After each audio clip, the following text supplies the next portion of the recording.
राजा के यहाँ बुद्ध का जन्म हुआ। पिता ने ज्योतिषियों को बुलाकर भविष्य पूछा। उन्होंने कहा, या तो यह होगा और या तो यह साधु होगा। एक तरह से देखा जाए तो सच्चा भीतर से साधु ही होता है। जब ज्योतिषियों की भविष्यवाणी राजा ने सुनी तो वे घबरा गए कि मेरा बेटा साधु हो जाए, ऐसा ठीक नहीं होगा। राजा ने पूछा, कोई उपाय बताएं, क्योंकि मैं चाहता हूं कि राजा का पुत्र राजा ही बने। ज्योतिषियों ने कहा कि इसका लालन पालन व पूरा जीवन बड़ी सावधानी में बिताना होगा। आपका पुत्र सिद्धार्थ कभी किसी बूढ़े व्यक्ति को न देखे, कभी किसी बीमार व्यक्ति को न देखे और कभी किसी मरे हुए व्यक्ति को न देखे।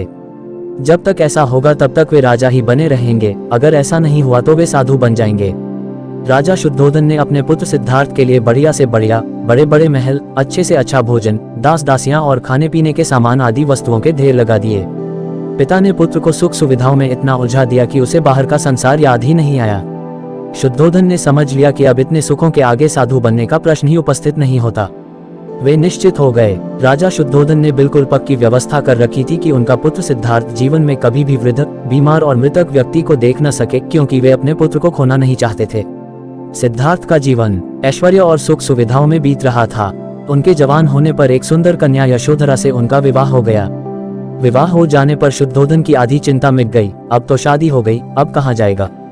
अब तो मेरा पुत्र बंधन में बंध गया है, अब उसके कहीं जाने का सवाल ही नहीं उठता। 1 वर्ष बाद बेटे का भी जन्म हो गया। उसका नाम राहुल रखा गया।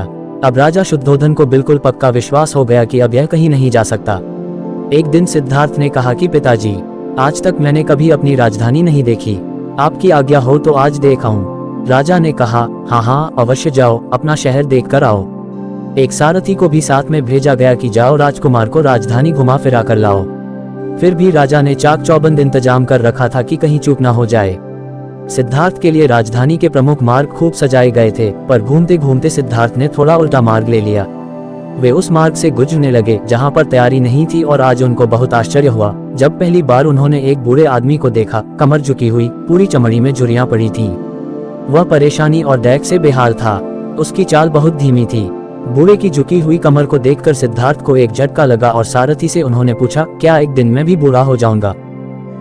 सारथी ने कहा, हाँ राजकुमार, हर व्यक्ति के जीवन में 3 अवस्थाएं आती हैं, बचपन, जवानी और बुढ़ापा। एक दिन तुम भी बुढ़ापे की अवस्था में जाओगे।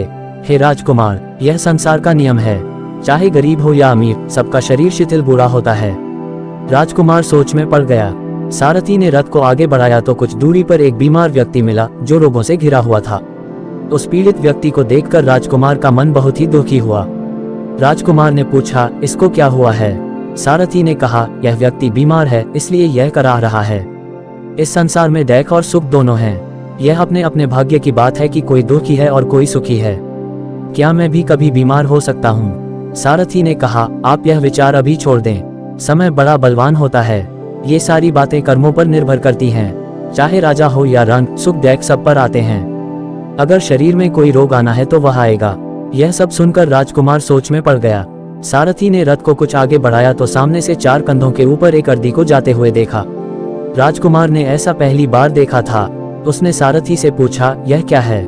यह आदमी मर गया है, यह मुर्दा है। जो व्यक्ति मर जाता है उसको बांधकर शमशान भूमि में ले जाते हैं, फिर वहां पर उसे जला दिया जाता है। राजकुमार ने कहा, क्या सबको मरना पड़ता है? हाँ, सबको मरना पड़ता है। यह मृत्युलोक है। जो जन्म लेता है उसे कभी न कभी अवश्य ही मरना पड़ता है। तो इसका मतलब यह हुआ कि ठीक इसी तरह से एक दिन मुझे भी मरना होगा। मेरी देह भी मुर्दा होगी और मुझको भी 4 कंधों पर उठाकर ले जाया जाएगा। मुझको भी ऐसे ही रस्सियों से बांधा जाएगा। मेरे भी आगे पीछे घर के सदस्य रोएंगे, तड़पेंगे और जिस संसार को मैंने इकट्ठा किया है वह सारा का सारा मुझसे छूट जाएगा। इसका मतलब यह हुआ कि क्या एक दिन मैं भी मर जाऊंगा? क्या एक दिन यशोधरा भी मर जाएगी? क्या एक दिन मेरा राहुल भी मर जाएगा? सारथी ने कहा, हाँ राजकुमार, एक दिन मैं भी मरूंगा, आप भी मरेंगे, यशोधरा भी मरेंगी और राहुल भी मरेगा, क्योंकि यह सब मरने के लिए ही पैदा होते हैं। उस रात सिद्धार्थ सो न सके। सोचने लगे कि क्या संसार में इतना डैक है, रोग है, बुढ़ापा है, और ऐसे में मैं खा पी कर कैसे जी सकता हूँ? नहीं नहीं, ऐसा मुझसे नहीं हो सकता। मुझे खोजना होगा उस तत्व को जो डैक, पीड़ा और शोक से रहित हो, जो भय, भ्रम और भूल से परे हो, जो अनंत आनंद से भरा हो, जिसे पाकर फिर और कुछ पाने की इच्छा ना हो। सिद्धार्थ वैराग्य के शिखर तक पहुंच चुके थे। बस उसी रात को उन्होंने घर छोड़ दिया। सारथी से कहा कि नगर की सीमा से दूर ले चलो। नगर के बाहर पहुंचकर सारथी को लौटा दिया। फिर कई दिनों तक वन में चलते गए। एक घने पीपल के वृक्ष के नीचे आसन लगाकर ध्यान में लीन हो गए।